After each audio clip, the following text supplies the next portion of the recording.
마지막인데요. 이제 기본소득 논의가 지금 어떻게 되고 있고 앞으로 어떻게 되어갈 것인가, 되어가야 하는가, 이 부분 좀 이야기를 해보겠습니다. 백승호 교수님께서는 기본소득 연구 사실 오래전부터 하시고, 그리고 최근에 저 대한민국 기본소득 박람회 가서 발표도 하셨죠.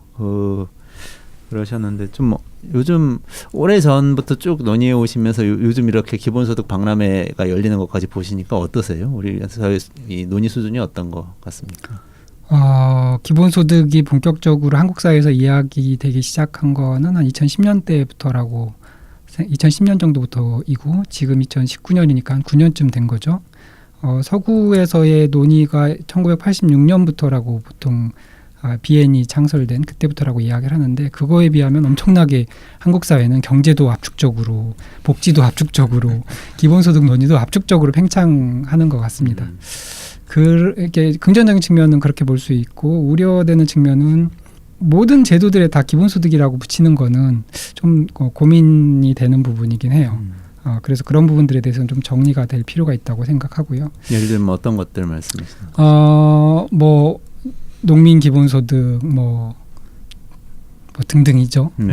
여러 가지 수당들, 출산 기본소득 등등 이렇게 붙이는 것이 과연 맞는지 그런 부분에 대해서 고민이 필요하고, 제가 이 말씀을 드리는 이유는 기본소득이 왜 필요한지에 대한 논의를 희석시키는 경향이 있다. 보통 이제 기본소득이 필요한 이유를 두 가지로 보통 얘기를 하는데, 힘드니까, 불안정하니까, 열악한 환경에 있으니까라고 하는 기능적 측면으로 이야기를 하는 경우도 있죠. 농민들이 힘드니까, 청년들이 힘드니까, 플랫폼 노동자들이 힘드니까, 이런 측면으로, 그리고 그런 그룹의 사람들이 기존의 사회보장제도에서 배제되고 있으니까, 이런 식으로 이제 이야기하는 흐름이 하나가 있고요. 근데 사실 그보다 더 중요한 거는 자본주의가 이렇게 거대한 변환의 물줄기를 탔다. 그런데 그 거대한 변환의 물줄기의 핵심에는 뭐가 있냐면, 예전에는 사람들이 일을 해서 노동력을 팔아서 임금으로 받고 1차적인 분배가 있었죠. 1차적인 분배가 충분하지 않을 때 국가가 이제 재분배, 2차적인 분배를 해줬었거든요. 그러니까 명시적으로 일하는 사람이 눈에 보였는데, 지금은 이제 일하는 사람이 명시적으로 눈에 보이지 않는데 그럼에도 불구하고 부는 더 만들어지고 있다라는 거죠. 플랫폼 노동을 아까 처음에 시작할 때 온라인 플랫폼을 활용해서 서비스를 제공하는 노동, 이렇게 국한시켜서 이야기를 할 수도 있지만, 좀 더 넓게 생각해 보면 이제 플랫폼 자본주의에서의 노동, 플랫폼 자본주의에서의 일, 즉 플랫폼 자본주의에서 가치, 부를 만들어내는 일들은 플랫폼 노동만 있는 게 아니거든요. 플랫폼 노동만 있지 않고, 예를 들면 아까 구글 얘기를 많이 했는데, 구글을 보통 광고 플랫폼이라고 얘기하거든요.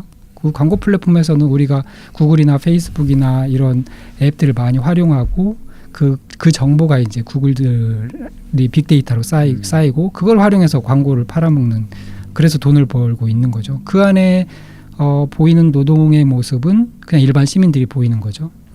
그 다음에 광고 플랫폼 말고 이제 앞으로 광고 플랫폼은 이제 쇠락의 길을 걸을 거라고 생각이 들고요. 산업 플랫폼이라는 게 있습니다. 지멘스 등등. 그러니까 전통적 제조업이 이제 플랫폼과 결합을 한 건데요. 요즘에 나오는 대부분의 제조업 제품들은 센서가 부착되어 있어요. 그럼 센서는 예를 들어서 내가 이제 가정용 청소기를 쓴다. 그럼 청소기에도 센서가 붙어 있고, 자동차를 쓴다. 자동차에도 모든 부품에 센서가 붙어 있고. 그러면 내가 이제 청소하는 방식, 자동차를 운전하는 방식, 이런 것들이 이제 빅데이터로 본사에 전송이 되고, 그 본사는 그걸 통해서 재고 관리를 하고, 이 부품이 이제쯤 떨어지겠구나. 그럼 이때 이것만큼 만들어야지.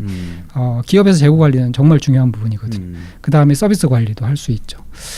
등등 이런 방식으로 기업이 돈을 벌고 있는데, 그런 기업들은 그 기업 안에 일하고 있는 노동자들은 많이 보이지 않죠. 하지만 그 기업들은 여전히 부를 만들어내고 있는데, 그것의 핵심은 우리 일반 시민들이 결국에 가서는 그 기업이 부를 만들어내는데 중요한 역할을 하고 있다라는 거고요.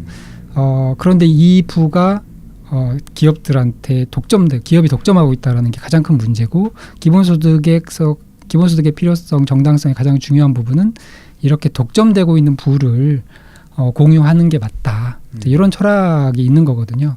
그런데 이게 우리나라처럼 이제 한 8, 9년 사이에 급속도로 기본소득 논의가 팽창되면서 우려되는 지점은 기본소득이 왜 필요한지에 대한 근본적인 논의가 그렇게 활성화되진 않았다라는 거고요. 근데 제가 이제 기본소득 운동 논의 과정에서 쭉 참여해 보면서는 이렇게 명확하게 분리가 되는 것 같습니다. 그러니까 기본소득의 근본적인 원칙이나 철학에 집중해서 더 선명하게 기본소득은 이런 거야라고 이제 제시하는 그룹들이 생기고 있고 사람들 사이에서도 기본소득의 필요성에 대해서 더 명시적으로 이해하고 있는 사람들이 늘고 있다라는 점에서 제가 긍정적으로 평가를 하고 있습니다. 데이터를 만들어내는 사람들에 대한 분배로서의 기본소득 네, 그렇죠. 이게 이유가 되어야 한다 네. 이렇게 말씀해 주셨는데 그런 쪽으로 논의가 좀 또 가고 있다고 네, 보시는 지금 거죠? 한국 기본소득 네트워크에서도 이제 최근에 정관을 바꿨는데요. 그 정관에 이미 공유부 배당 기본소득이라고 하는 것을 명시적으로 밝혀놓고 있습니다. 네.